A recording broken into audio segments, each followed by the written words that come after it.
We've got Charles and Cathelean Steele here of the SCLC, and you are the First Lady. Explain, you're the First Lady of the Coretta Scott King. Explain. Well, I'm the First Lady of the Southern Christian Leadership Conference, co-founded by Dr. Martin Luther King. So I sit in Coretta Scott King's position when she was married to Dr. King before he passed away. This journey find you, or you found it?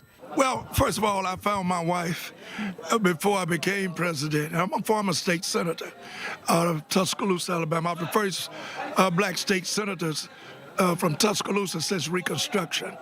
People were saying SCLC has outlived its time. This is Dr. King's organization, outlived its time. So they called on me to come to Atlanta to resign my Senate seat and to restructure and build SCLC. That was 17 and a half years ago, and we're still there. Wow, wow, wow, wow. So for you, explain, for you to be the First Lady and to follow, in the, the legacy of Coretta Scott King, obviously we know that behind every great man is always a great woman, whether we say this out loud or not. Explain to us, A, what it means to fill her shoes, and really the influence that Coretta Scott King had that maybe a lot of us don't know about. Well, I knew Coretta before, after Dr. King, of course, had passed away. And I met her because my husband would always sponsor her family reunions in Tuscaloosa at the college, that's Stillman College. And she was just a most wonderful person. In a profound way, Martin Luther King continues the struggle for peace and understanding between men and nations more powerfully in death than in life. For his spirit has been loosed upon a violent and loveless world. You just would not imagine how nice she was. And of course, Israel was one of her issues. She loved Israel.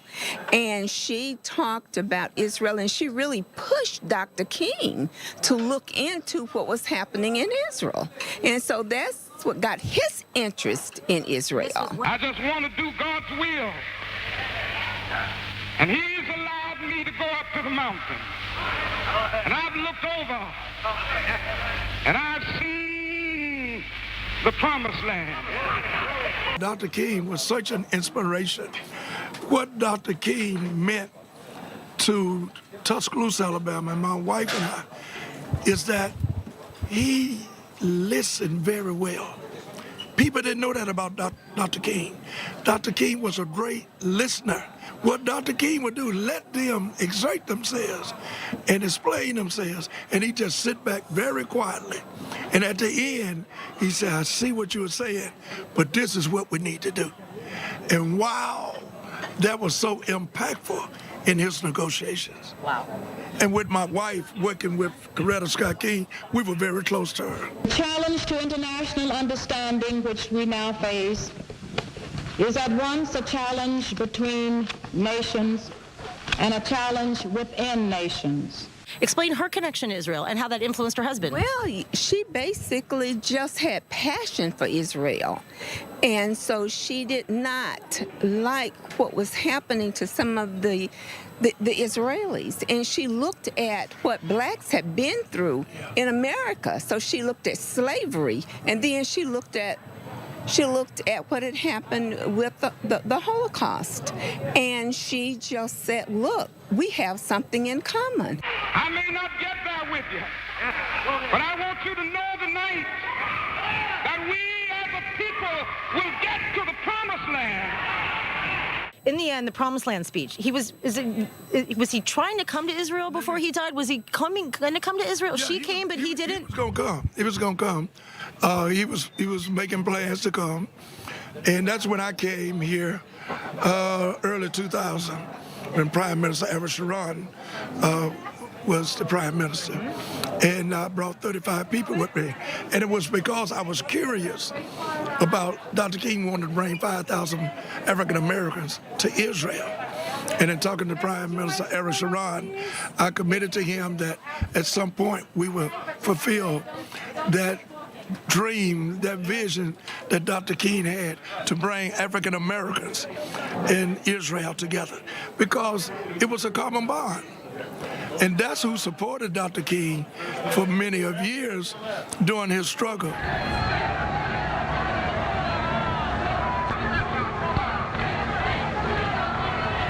Dr. King was not only a pastor, preacher, leader of SCLC. I'm in his position. I know what it takes. It takes money.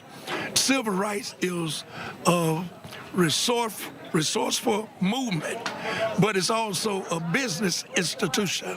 And most religious leaders don't understand that. But Dr. King did. People say, oh, he was a great leader. He gave great speeches. But that wasn't his priority.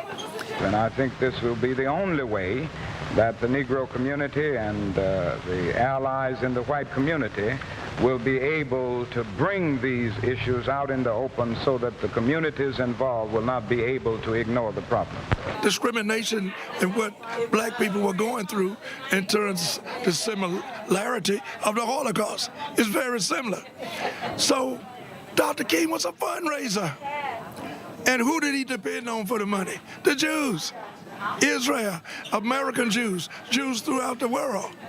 That's how he was able to fund the Southern Christian Leadership Conference. So I'm happy tonight. I'm not worried about anything. I'm not fearing any man. Mine eyes have seen the glory of the coming of the Lord. King, do we believe that he's a prophet? Do we believe that Martin Luther King is an eternal soul and he's here pulling some strings? As a religious person, we can say this, right? Absolutely. Well, I don't know if he was a prophet or not, but I do know and I do believe that it is important to teach our history. Your history, history of the Jews, history of the African Americans, because I think if people know their history, they will do better. To me, the Jewish people and African Americans share a history that's molded together. You may look at it a little bit different, but it was the same thing. It was the same thing. Jews were mistreated. African Americans were slaves, and they were mistreated. The Holocaust was terrible. It should never have happened. We need to know our history. And the worst thing that America could do is to not allow teachers to teach history, because it is what it is. We cannot change it, but we can do better in the future. Wow. Thank you both so much. It is such a distinct pleasure to be here and to be part of your incredible journey, and I'm so honored to meet you. Thank you both so much. Thank you. Thank you. Thank you.